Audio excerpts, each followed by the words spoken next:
Hi, I'm Molly Monks. I'm a licensed insolvency practitioner at Parker Walsh, and I'm going to be discussing why cheap liquidations can cost you more in the long run. So I'm well aware that if you Google cheap liquidations, you can get a quote for £1,500, and it seems too good to be true. Well, yeah, it probably is. I would treat it as a red flag. So what you have to appreciate is that only licensed insolvency practitioners can carry out liquidations. And it's a legal procedure, and dependent on the size of the company and what's involved in the liquidation, it can take, sometimes it can take years for a liquidation to close, but a standard liquidation could take 6 to 9 months. So you have to ask yourself why a professional would carry out a legal procedure that's going to take them 6 to 9 months, and they're going to charge as low as that. That doesn't quite make sense. It's not a good business model for them. So that's worrying, but you have to make sure that the people that you're dealing with are licensed insolvency practitioners. So if you go to my website, Parker Walsh, and you click on my bio, it's got all the relevant links to the government and my governing body, which is the Insolvency Practitioners Association. And it's got my IP number, which is 19830. So you can see that I am a licensed insolvency practitioner, and my license is on the website as well, so you can see that it's in date. So you need to check the credentials of whoever you're dealing with, because you're giving them your company to liquidate. So you have to make sure that you're dealing with the right person. But let's say they are regulated, and that you're comfortable that they are a licensed insolvency practitioner, etc., and you're going ahead. So the fee's very low. Are there any hidden costs? So it might say from 1,500. Well, anything can be from.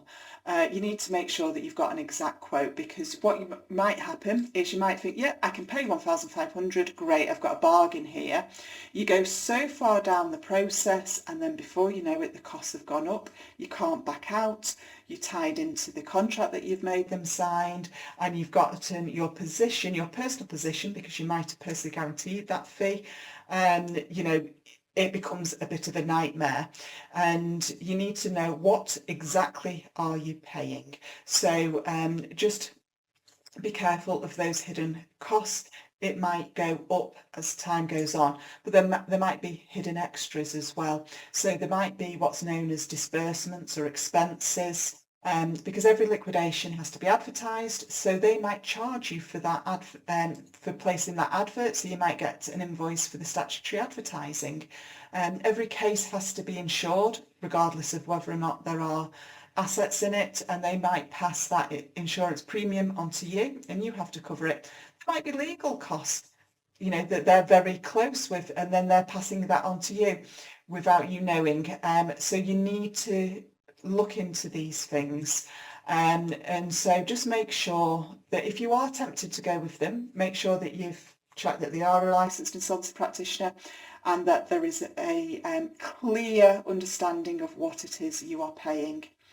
And then finally, it might be that although they're charging a small liquidation fee to get it into liquidation, they might be taking a very big fee, a larger fee. They've got their eye on that larger fee once it goes into liquidation.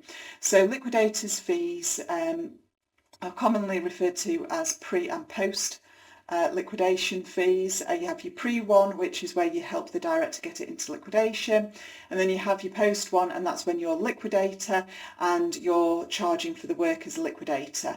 So that can be quite confusing as well. So just make sure that the fee you've been quoted is both the pre and the post. It covers both those areas. And the person that you're speaking with should be more than happy to confirm this to you. If they just say, we can't decide right now, or we'll let you know, again, a red flag. And I would get it in writing. They should have absolutely no problem in putting it in writing. Ask yourself, why won't they confirm it, black and white telling you, and why won't they put it in writing? Are they going to be, are they hoping that you'll forget about this? You know, it's all red flags. Go with your gut on it as well, which is always useful. But as I said, at Parker Walsh, we're more than happy to put the quote in writing to you.